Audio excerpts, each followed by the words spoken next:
많은 환자분들이 렌즈의 장점에 대해서 너무 많은 정보들을 얻고 계신데 그 장점만 보고 렌즈 선택을 하시게 되면 후회를 하시는 경우들이 많기 때문에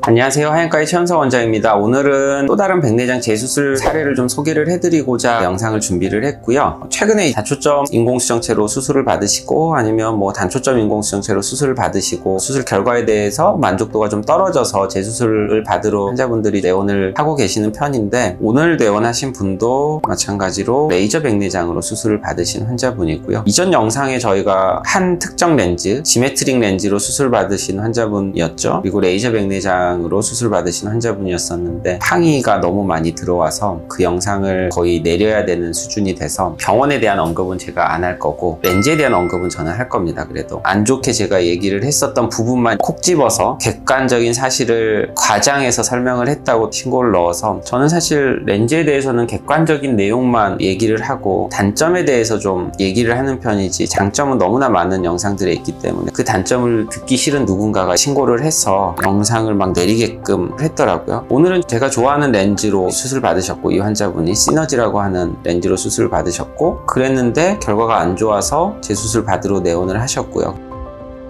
안녕하세요. 앞을 볼 때 이렇게 약간 뿌옇게 이렇게 안개 낀 것처럼 보이고 해서 제가 그 전에 이제 렌즈 삽입술도 하고 해서 병원에 가서 검사를 받아봤죠. 병원에서는 이제 추천을 안 해줬어요. 제가 이제 검색을 해서 찾아보고 고른 게 이제 시너지 렌즈를 했어요.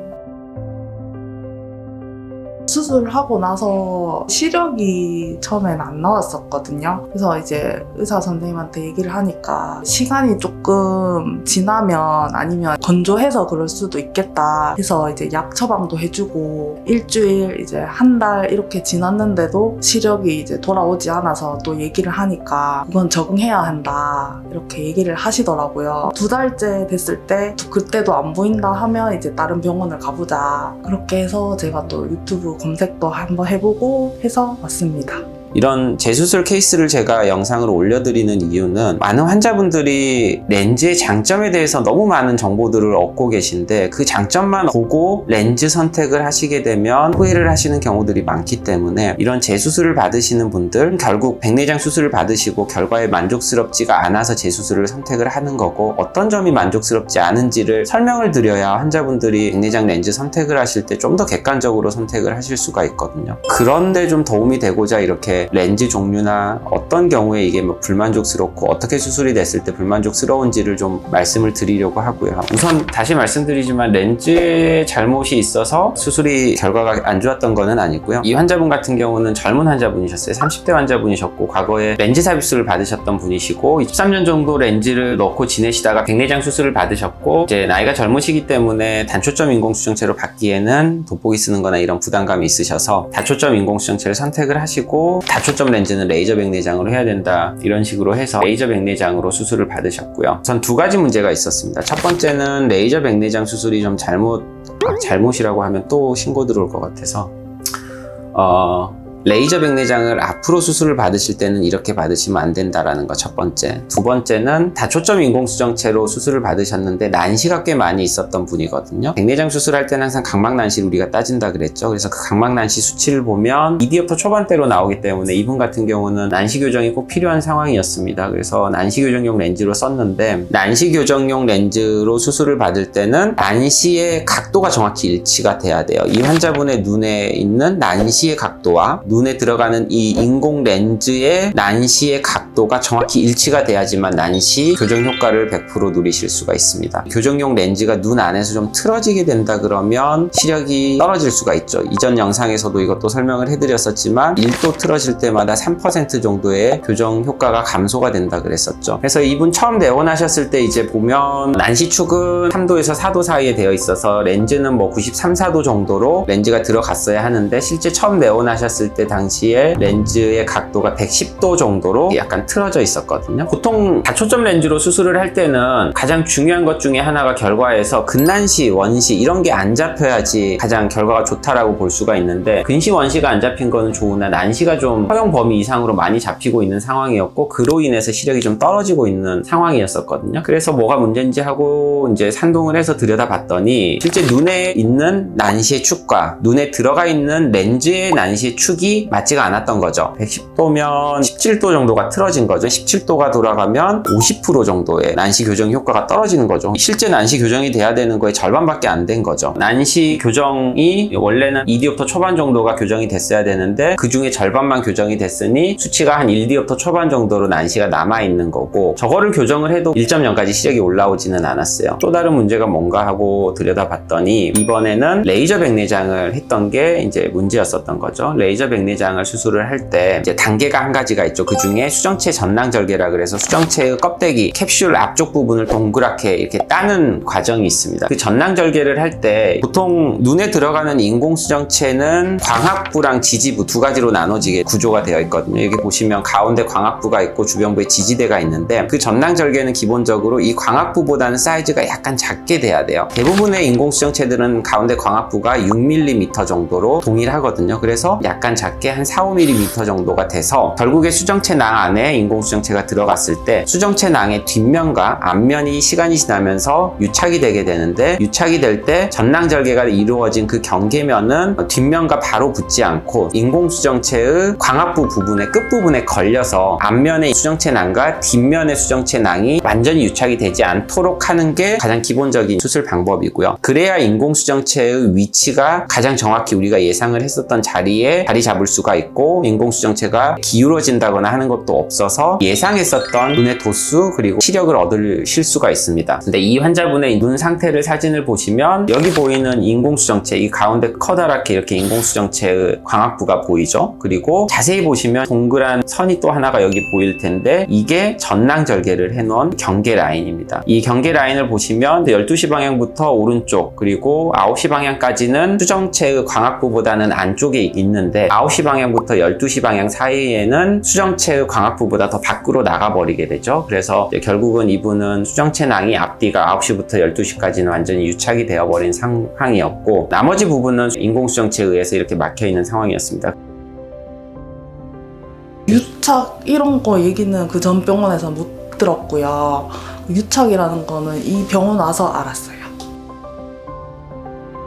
조금 어려운 수술이라고 얘기하시긴 했었는데, 망막 수술까지 한다고 했을 때는 조금 걱정했었는데, 그래도 원장님께서 잘 해주셔서 다행히 지금은 잘 보이고.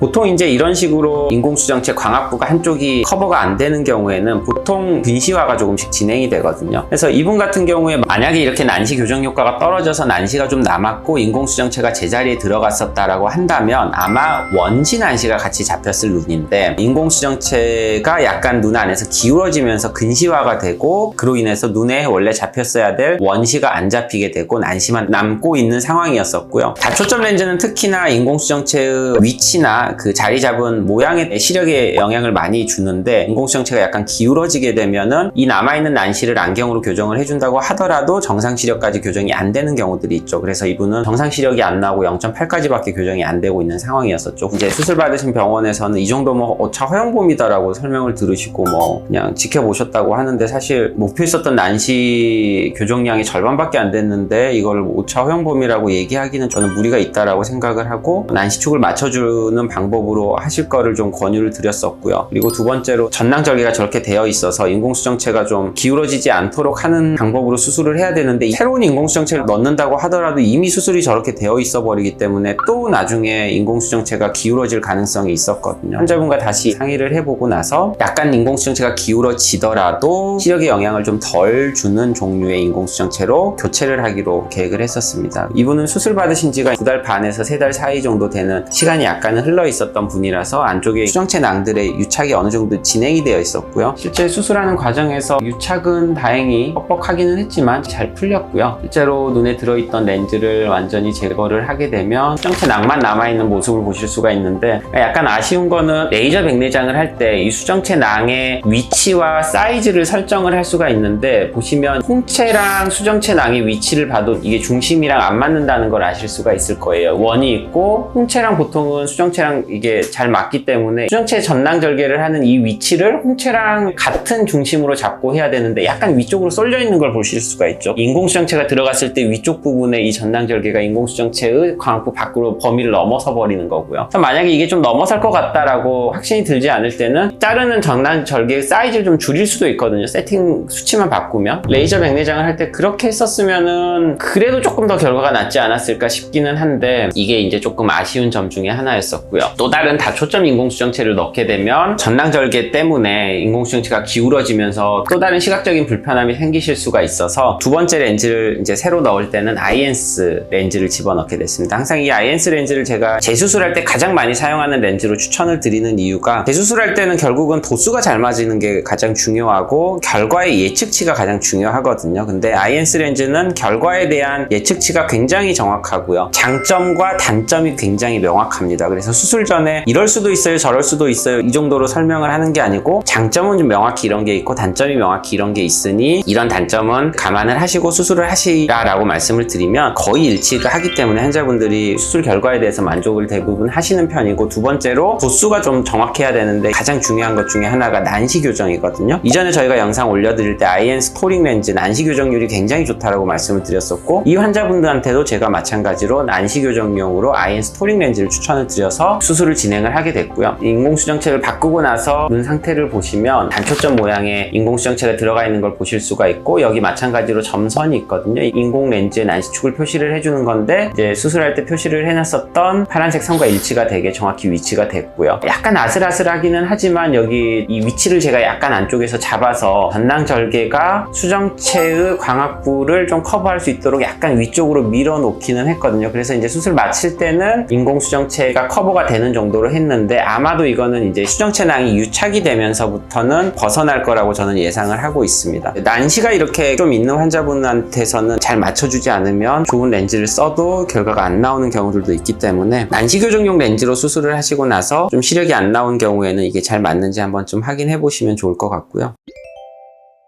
백내장 수술을 하시기 전에 이런 영상을 보시고 선택을 하실 때 렌즈가 문제가 돼서 재수술을 한 건 아니기 때문에 렌즈에 대한 오해는 없으셨으면 좋겠고, 비슷한 다른 다초점 렌즈로 수술을 받으셨는데 난시가 남은 것 같다거나 어떤 증상이 있으셔서 불편해 하시는 분들이라면 이런 점들이 이상이 있지는 않는지 한번 체크를 해보시고, 이분같이 교정이 가능한 경우라면 검사 받아보시고 교정을 받는 것도 충분히 좋은 방법이라고 생각을 하고 있습니다. 백내장 수술 관련이든 재수술 관련이든 궁금하신 게 있으시면 언제든지 댓글 달아주시면 또 제가 직접 댓글 달아드리도록 하겠습니다. 이상 하이안과의 최현석 원장이었습니다. 어느 병원에서 수술을 받아서 잘 안 보인다 그러면 지체하지 말고 바로 병원을 찾아주셨으면 좋겠습니다. 너무 깨끗하게 잘 보이고 너무 좋아요. 진짜 새 세상인 것 같아요, 진짜.